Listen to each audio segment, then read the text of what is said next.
Welcome to Corey's Conscious Living. Hi, my little friends. Do you love the HEIDI, Cherry, and VAYA stories that I make here on YouTube?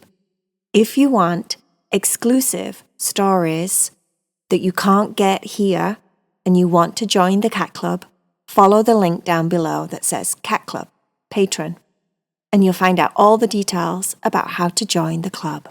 Enjoy the meditation, guys.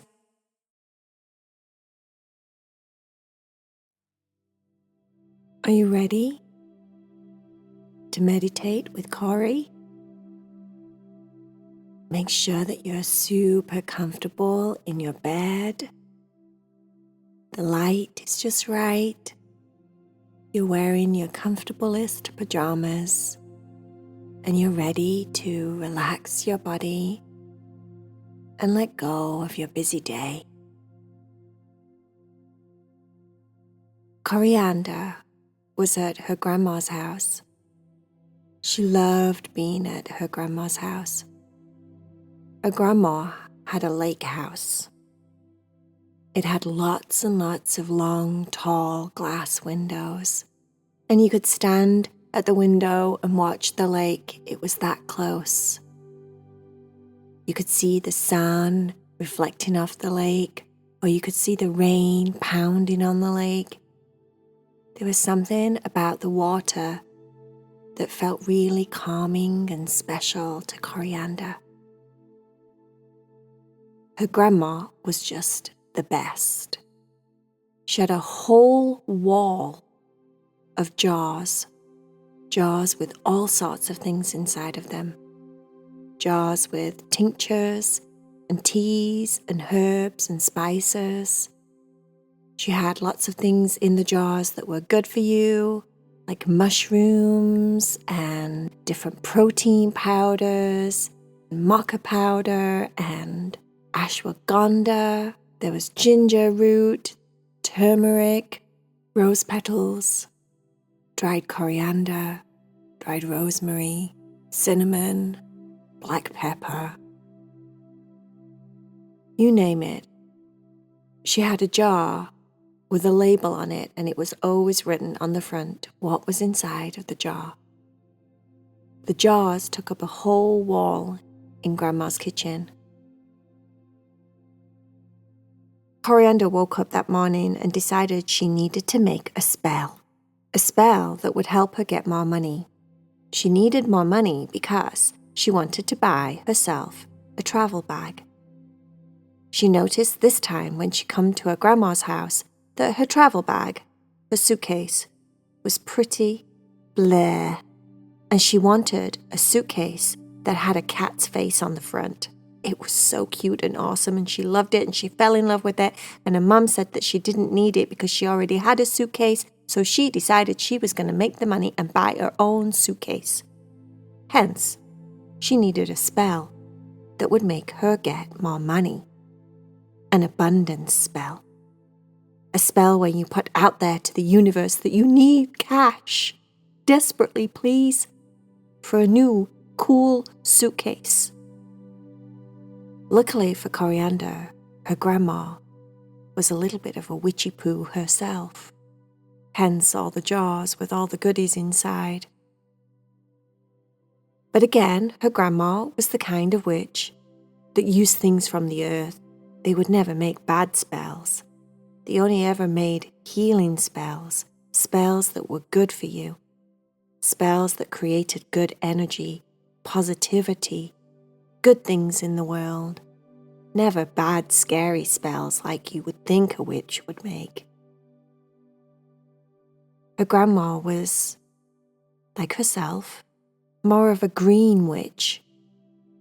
That's when they use herbs and spices and plants from the earth, and they set intentions on them, and then things happen.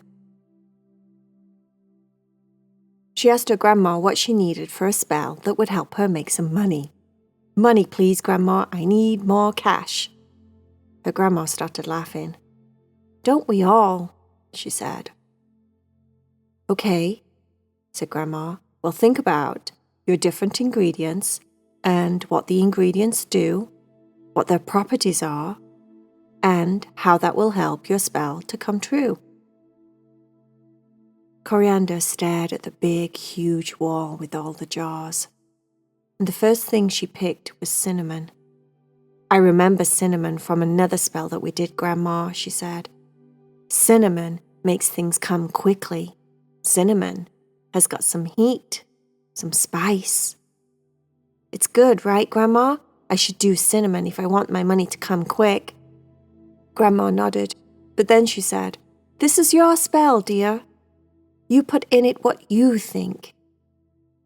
Said Corriannda. She'd already put the cinnamon jar on the island. That was the counter in the middle of the kitchen.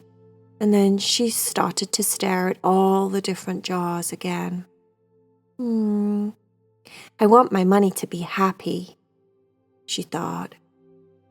"Something fresh and clean. I don't want my money to be heavy. I want it to be happy, bouncy money that comes to me with joy." And that's when she noticed the orange and the lemon peels that had been dried. She remembers her grandma said, "You can always dry your orange peel, you know. Never throw it away. Just peel your orange and then dry it in the sun. And then chop it up and save it in a jar. It's so good in tea. And it's used for so many different spells." Orange and lemon peel, definitely, she thought. She put the jars on the island and then started to stare at the wall once again. She noticed the coffee grinds. Coffee's bold and adventurous. It smells strong. It makes you wake up when you smell it, she thought. That's going to wake up my money vibes. That's going to wake up my money energy. She reached for the coffee and put it on the island. One more thing, she thought, one more thing. And then she spotted the rose petals. Rose petals always smelled so good and always made her think of love. Do I need love in my money? She thought to herself. Do I need the energy of love? And then she thought about the properties of rose petals, like her grandma had said. Think about the properties of your ingredients. She could hear her words in her mind. Properties of rose petals. They're so nurturing, so gentle, so loving and soothing. She always makes rose petal tea if she wants to drink something that makes her feel all yummy and cuddly inside. I want my money to be loving and kind and cuddly, she thought. Definitely, because that makes me smile. And if I smile, my money'll come so much quicker. Grandma had always told her, if you're manifesting anything, if you're making a spell, if you're creating a wish, if you're doing magic, make sure that you're happy and you're smiling and you're joyful when you make your spells. And then that energy gets stirred into the tincture, stirred into the mixture. It will make it so much more powerful, she said. Definitely rose petals. She lined up the ingredients on the island, and then she reached for the pestle and mortar off a very high shelf in her grandma's kitchen. She had to get a chair. She was very careful. She held onto the wall as she reached up. The pestle and mortar was a bowl with a stick, like a big, clumpy stick inside. It was a wooden bowl and a wooden stick. And inside of the bowl, the sides were quite rough, like sandpaper, so that when you put the ingredients to make your spell and grind them up and mix them together like a potion, all the ingredients would grind down to a powder. That's what you use the pestle and mortar for. But you also use the pestle and mortar to put your intention into your spell. I make my spell with love. I see my money coming quickly to me, all happy and jolly to be with me. I see my money buying me the suitcase I want, and I'm so happy and grateful. I see my money running with sneakers, like you're running on a track at school. It's coming so fast. I'm definitely going to get my suitcase, and when I do, I'll be so happy. These were the type of thoughts that Corriannda was thinking as she stirred and grinded away at the ingredients. The coffee, the orange peel, the cinnamon, and the rose petals. It smelled so good. It was a really good combination. She had a good feeling about it. Not only did it smell good, but just the smell of it made her feel good inside. It brought her a reassurance. You know, when you take a big whiff of something and it smells really yummy and you're like, ooh, that smells good. And it makes your body feel good inside. That's what this spell was doing. She knew that that was a good sign. She could hear her grandma saying it, even though her grandma wasn't even in the kitchen.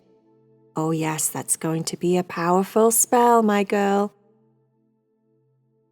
When she finished, she undid the necklace that she had around her neck.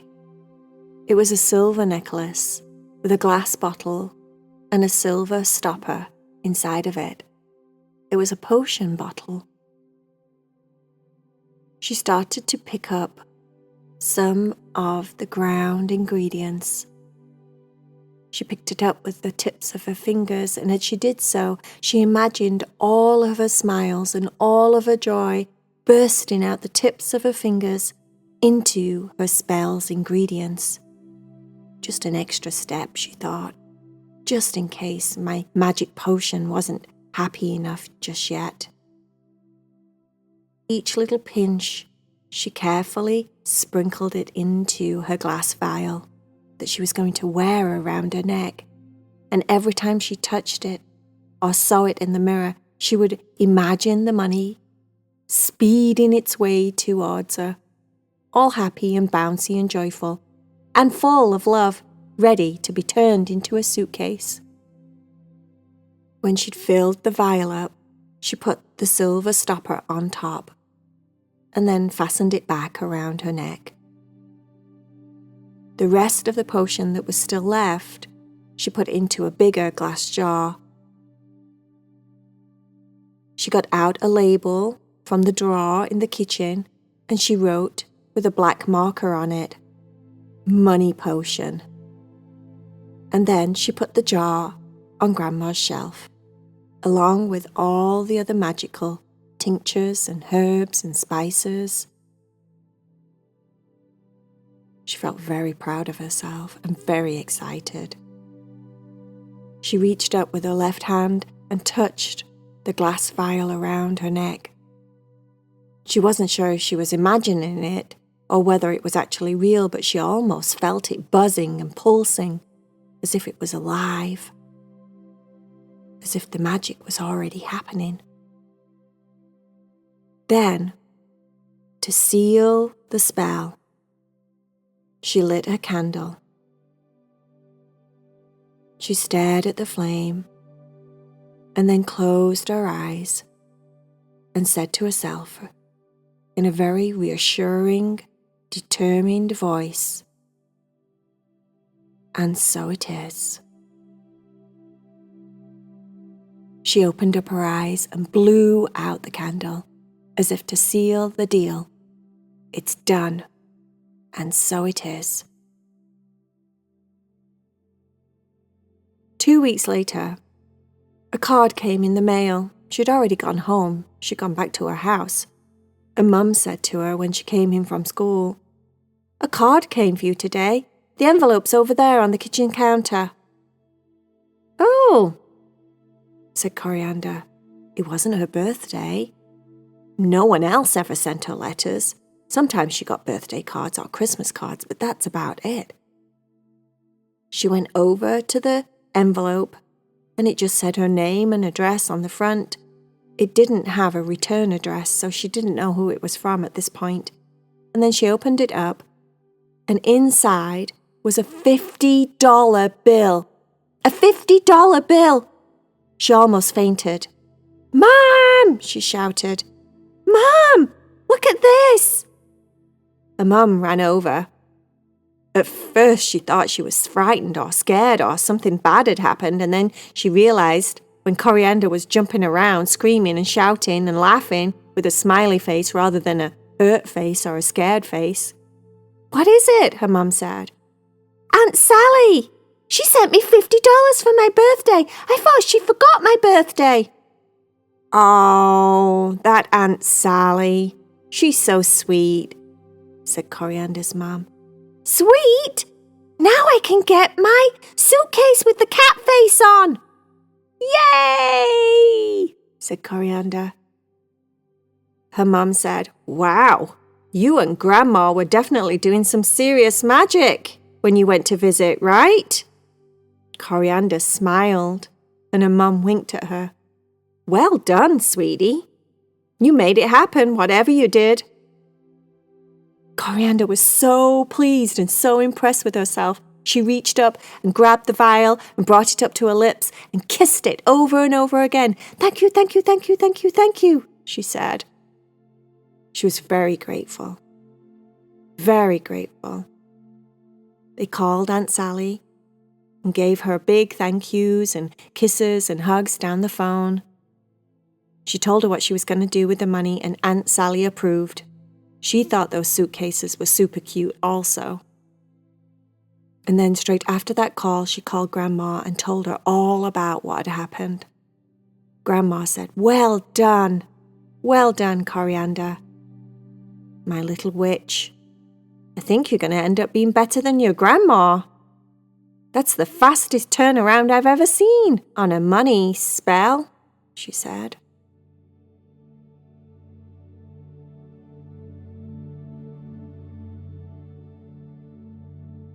The end.